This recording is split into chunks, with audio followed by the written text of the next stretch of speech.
La gestión del cambio es un elemento indispensable del liderazgo y sin embargo es muy difícil porque naturalmente estamos predispuestos a no cambiar. El cambio a manera individual es muy difícil. Habrán tenido tal vez la experiencia propia o de algún familiar en que el médico le solicita a la persona que cambie su rutina, su dieta, sus ejercicios ante el peligro de un ataque al corazón o otro ataque al corazón y la persona se rehúsa a cambiar. ¿Por qué nos cuesta tanto cambiar? ¿Por qué adoptamos el cambio por algunos días, meses y luego volvemos a nuestra rutina diaria? Es porque estamos hechos para evitar el cambio. Y de igual manera, las organizaciones están hechas para ser estables y evitar el cambio. Y sin embargo, sin el cambio, podemos perdernos de ventajas competitivas y de rentabilidad, entre otras cosas. ¿Seguimos una fórmula? No. La gestión del cambio no tiene fórmulas. Requiere que cada proyecto sea gestionado de manera diferente. Incluso dentro de la misma organización, cada proyecto será distinto.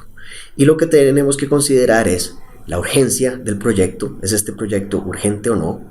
Nuestra autoridad formal en la organización y nuestra autoridad informal, es decir, nuestra credibilidad. Fuera de nuestra autoridad formal, ¿qué tanta credibilidad tenemos?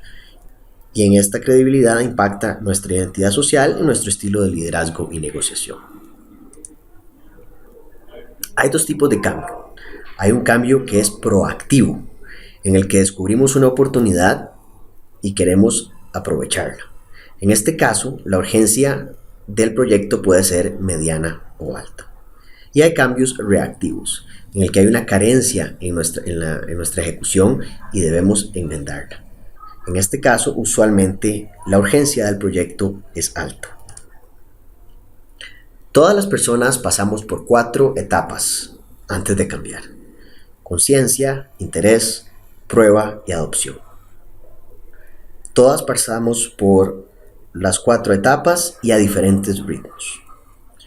La etapa de conciencia inicia cuando nos damos cuenta que el cambio es posible, cuando consideramos que podría existir una rutina mejor a la que tenemos ahorita.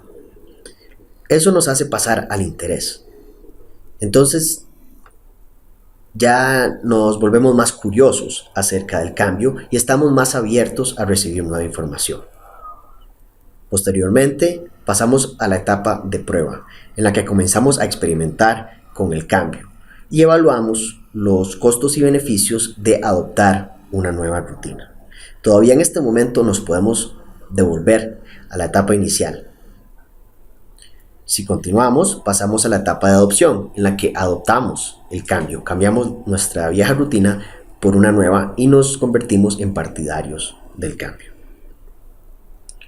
De igual manera, el cambio organizacional pasa por etapas, pero en este caso son 3 etapas. Una etapa de movilización, de movimiento y de mantenimiento.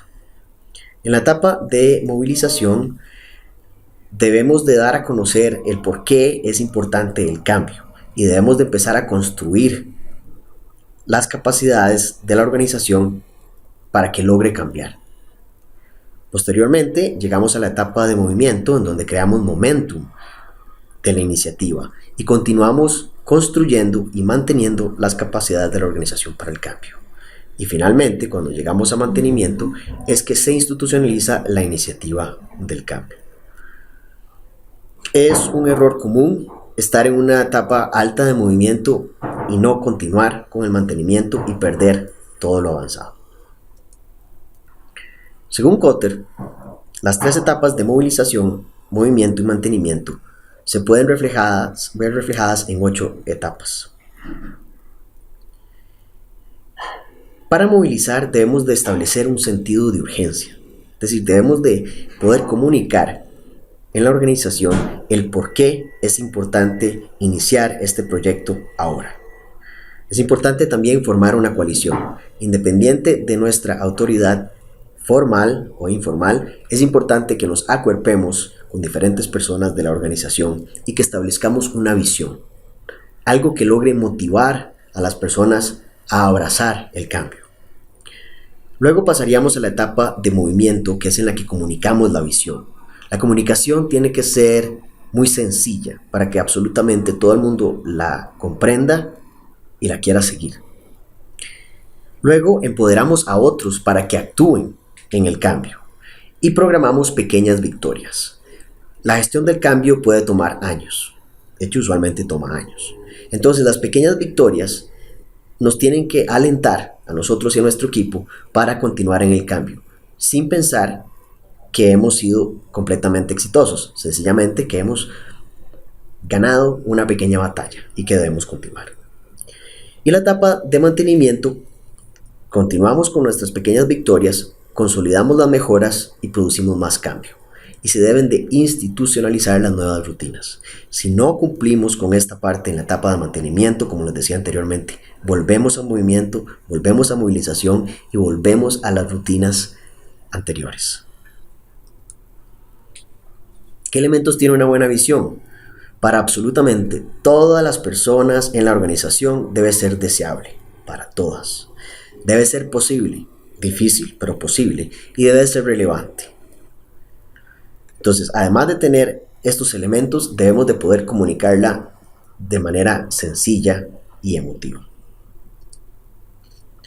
El cambio tiene ritmo y va a depender de la urgencia, como mencionaba anteriormente, y de nuestra credibilidad. ¿Cuándo podemos tener ¿Cuándo podemos utilizar herramientas más directas? Cuando hay urgencia. Por ejemplo, cuando hay una emergencia nacional, un terremoto, un huracán, se le permite, en ese caso, al presidente actuar de manera directa y no necesariamente persuasiva. No hay tiempo, es urgente.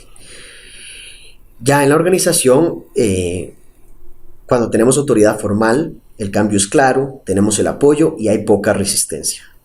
Noten que son muy especiales las características que nos permiten establecer un ritmo directo.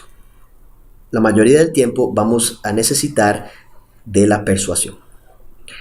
Cuando no es una crisis, tenemos que convencer, tenemos que movilizar al grupo, a nuestros seguidores, a la organización, a creer en la causa.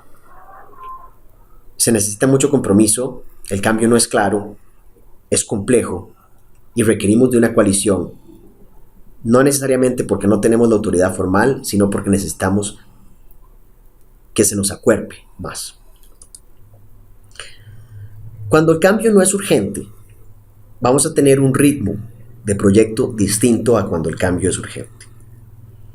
En las gráficas ven que en el eje horizontal tenemos movilización, movimiento y mantenimiento. Y en el otro eje tenemos el tipo de iniciativas o qué tan disruptivas, qué tan invasivas son las herramientas que vamos a utilizar. Desde poco disruptivas, medianamente disruptivas a altamente disruptivas.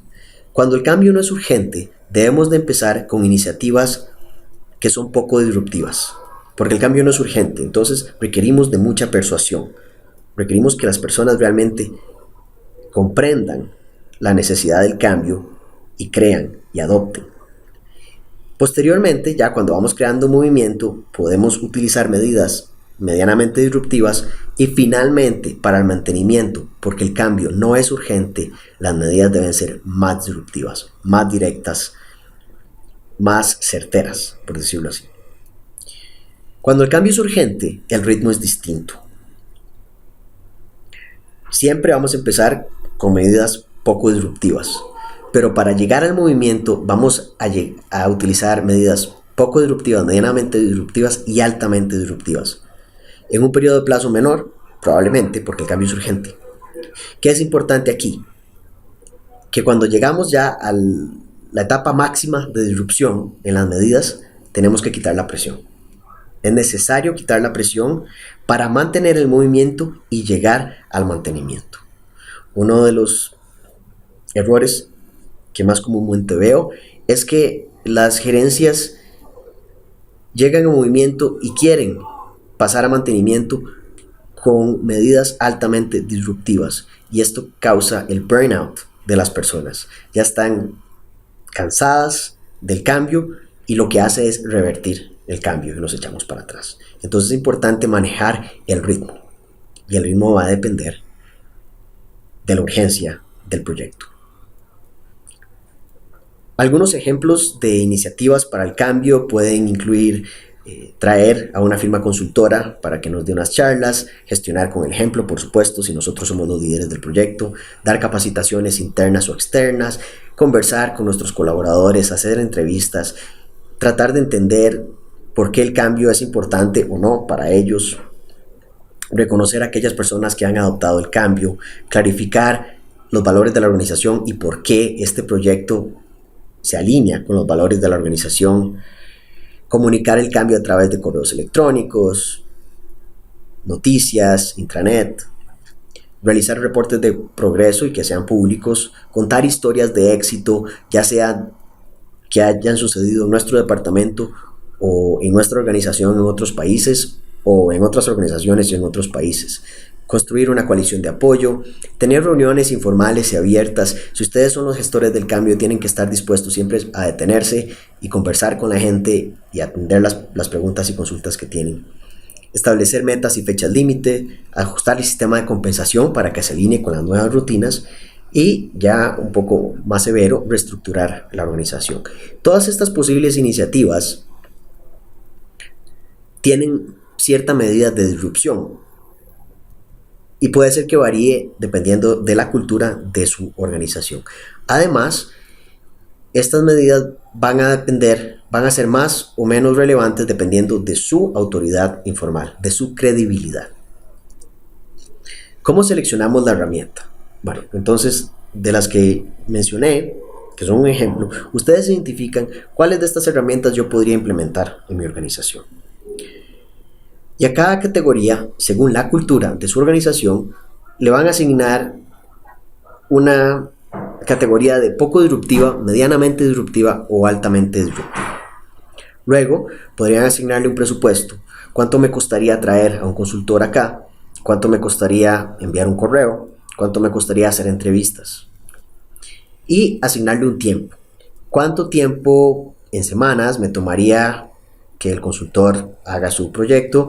¿Cuántas semanas, días, me tomaría hacer las entrevistas, revisar los valores, revisar el sistema de compensación? Y luego, de acuerdo a la urgencia del proyecto y a los ritmos que vimos anteriormente, ustedes van a establecer el orden en que quisieran implementar cada una de las herramientas, siempre revisando su credibilidad. Entre más credibilidad, autoridad informal tengamos, más sencillo o por lo menos menos complejo de implementar un cambio.